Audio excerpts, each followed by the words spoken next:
ఇవాళ వీడియో వచ్చేసరికి Redmi A7 Pro smartphone సంబంధించిన ప్రైస్ స్పెసిఫికేషన్స్ యూనిక్నెస్ ఏందనేసి డీటెయిల్ ఎక్స్ప్లెనేషన్ చేస్తాను. చిన్న క్వశ్చన్ ఛానల్ సబ్స్క్రైబ్ చేసుకోండి. బెల్లగొంత ప్రెసెంట్ లేటెస్ట్ అప్డేట్స్ కోసం ఒకసారి హైలైట్స్ అయితే ఒకసారి చెక్ చేయండి. రెడ్మీ వాళ్ళది రెడ్మీ A7 Pro అయితే అఫీషియల్‌లో లాంచ్ అయిపోయింది. అదేందన్న అఫీషియల్‌లో లాంచ్ అయిందంటున్నావు, ఆల్రెడీ స్మార్ట్ ఫోన్ వచ్చిందా అంటే యాహ్! ఇది వచ్చేసరికి అయితేనేమో ఇది 4G వేరియంట్ అనమాట. 5G వేరియంట్ కాదు. రెడ్మీ వాళ్ళది మీకు 5G వేరియంట్ కూడా ఉంది. ఇక్కడ మీరు స్మార్ట్ ఫోన్స్‌లోకెళ్తే గిట్ల ఇక్కడ రెడ్మీ A7 Pro 5G అని చూపిస్తది. ఇక్కడ 5G కాదు, ఇది 4G వేరియంట్ అనమాట. హైలైట్‌లో చూసుకోవచ్చు.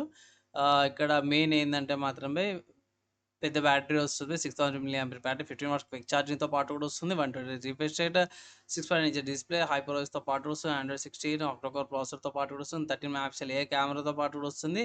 స్లిమ్మెస్ట్ స్మార్ట్ ఫోన్ అనేసి అయితే పెట్టిర్రు. ఇక్కడ సైడ్‌ల ఏమంటే సిమ్ స్లాట్ అవన్నీ కూడా మంచి ప్యాటర్న్‌తో పాటు కూడా వస్తుందన్నమాట. ప్రైస్ మీద టాప్‌లో చూసుకోవచ్చు. 11,500కి వస్తుంది. సేల్స్ ఏవైతున్నాయో 24థ్ ఏప్రిల్ నుంచి అఫీషియల్ సేల్స్ ఏవైతున్నాయో స్టార్ట్ అయిపోతాయన్నమాట అవి.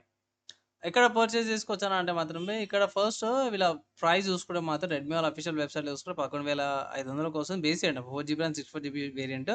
అడిషనల్ హైయర్ వేరియంట్ అయితే ఏం లేదు. సన్‌సెట్ ఆరెంజ్ కలర్ ఉంది అండ్ బ్లాక్ కలర్ ఆప్షన్స్ వస్తుంది. 2 కలర్ ఆప్షన్స్‌లోనే స్మార్ట్ ఫోన్ అనేది మీకు అవైలబుల్ ఉందన్నమాట. నేను చెక్ చేసినప్పుడు అయితే మాత్రం ఫ్లిప్‌కార్ట్‌లో అవైలబుల్ ఉంది. సో, ఇది లిస్టింగ్ అనుకోవచ్చు. సో, ఫ్లిప్‌కార్ట్‌లో నో కాస్ట్ ఈఎంఐతో పాటు వస్తుంది అండ్ 24 మంత్స్ దాకా ఈఎంఐ ఆప్షన్ కూడా అవైలబుల్ ఉంది. ఇన్ కేస్ ఒకవేళ అయితే మీరు తీసుకుంటే తీసుకోవచ్చు.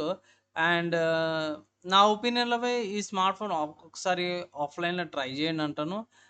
Most preferably A7 Pro 4G variant కంటే ఇట్లా 5G వేరియంట్ జర బెటర్ ఆప్షన్ అనేసి అయితే నాకనిపిస్తుంది. సో ఫ్రెండ్ ప్రైస్ చూసారు కదా. సో ప్రైస్ చూసినాక నాకైతే మాత్రం ఒకటే అనిపించింది.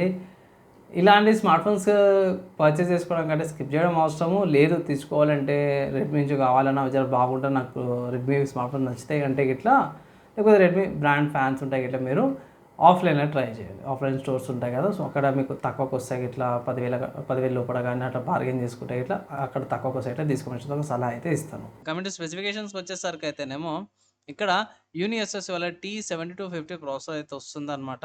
సో, ఈ ప్రాసెసర్ వచ్చేసరికి అయితేనేమో 4G చిప్‌సెట్‌ని సపోర్ట్ చేస్తది కాబట్టి 4G కేపబిలిటీస్ ఉంటాయి. డిస్‌ప్లే చూసుకుంటే 6.9 ఇంచెస్ హెచ్‌డీ డిస్‌ప్లేతో పాటు వస్తుంది. వాటర్ నాచ్ డిస్‌ప్లేతో పాటు కూడా వస్తుంది. Single 13 megapixel rear camera, 8 megapixel selfie కెమెరాతో కెమెరా కాడ కాస్ట్ కటింగ్ చేసిర్రు బై. అండ్ మోనో స్పీకర్స్ వస్తుంది. 3 పాయింట్ జాక్, సింగిల్ మైక్‌తో పాటు కూడా వస్తుంది. అండ్ ఇక్కడ బ్లూటూత్ వర్షన్ 5.2 వస్తుందన్నమాట బై. సిమ్ స్లాట్స్ వస్తున్నాయి. డ్యూయల్ సిమ్ స్లాట్ సపోర్ట్ ఉంది. మైక్రో ఎస్‌డీ కార్డ్ సపోర్ట్ ఉంది. LPDDR4X RAM. Ah, virtual RAM అంటారు బై. సో, వర్చువల్ ర్యామ్ కూడా పెద్దగా ఫరకేం పడదు. And type C port, 108 grams weight, 15 watts charger. So, charging అయితే మస్తు టైం అయితే పడతది బై. అండ్ హైపర్‌ఓఎస్ 3 వస్తుంది. 4 ఇయర్స్ దాకా ఆండ్రాయిడ్ అప్డేట్స్ అండ్ 6 ఇయర్స్ దాకా సెక్యూరిటీ అప్డేట్స్ వస్తున్నాయి. సో, ఇదొక్కటి దీంట్లో ఇదొక్కటే మంచిగుంది తప్పించి మిగతాది నాకైతే పెద్దగా ఏమంత బెనిఫిట్ అయితే కాలేదు ఈ స్మార్ట్ ఫోన్‌లో అయితే. ఫింగర్ ప్రింట్ సెన్సార్ వస్తుంది. యాక్సిలరోమీటర్, ఈ కంపాస్ సెన్సార్స్ కూడా పెద్దగా ఏం లేవు. సో, స్మార్ట్ ఫోన్ పర్చేస్ చేసే smart phone adapter, type C cables, injector warranty cards అవన్నీ కూడా వస్తున్నాయన్నమాట. సో, ఓవరాల్‌గా మనం రెడ్మీ A7 Pro తీసుకోవాలి అంటే మాత్రమే మోస్ట్ మోస్ట్ ప్రిఫరబుల్ ఇవి. ప్రిఫర్ చేయాలనుకుంటే ఇట్లా A7 Pro కంటే ఇట్లా Pro 5G తీసుకోవడం బెటర్ అనేసి అయితే అంటే జర 5G ఆప్షన్స్ కూడా అవైలబుల్ ఉన్నాయి కాబట్టి అది జర బెటర్‌గా అనిపిస్తుంది దీనికంటే కూడా. అండ్ ఒకసారి ఆఫ్‌లైన్‌లో చెక్ చేయండి. సేల్ స్టార్ట్ అయినాక కూడా ఆఫ్‌లైన్‌లో దొరుకుతాయో దొరకవో అని. ఆఫ్‌లైన్‌లో దొరుకుతాయి ఇట్లా మీకు కొంచెం బార్గెయిన్ చేసుకొని 10,000 లోపల వచ్చేదాకా అయితే తీసుకోమని అయితే సలహా అయితే ఇస్తాను. సో ఫైనల్‌గా ఈ స్మార్ట్ ఫోన్‌కి సంబంధించిన ఒపీనియన్ ఉన్నారు. మీరేమనుకోరు? మీ ఒపీనియన్ అయితే కింద కామెంట్ చేయండి. వీడియో నచ్చి మంచి లైక్ అండ్ షేర్ చేయండి. నెక్స్ట్ వేళ కలుసుకుందాం.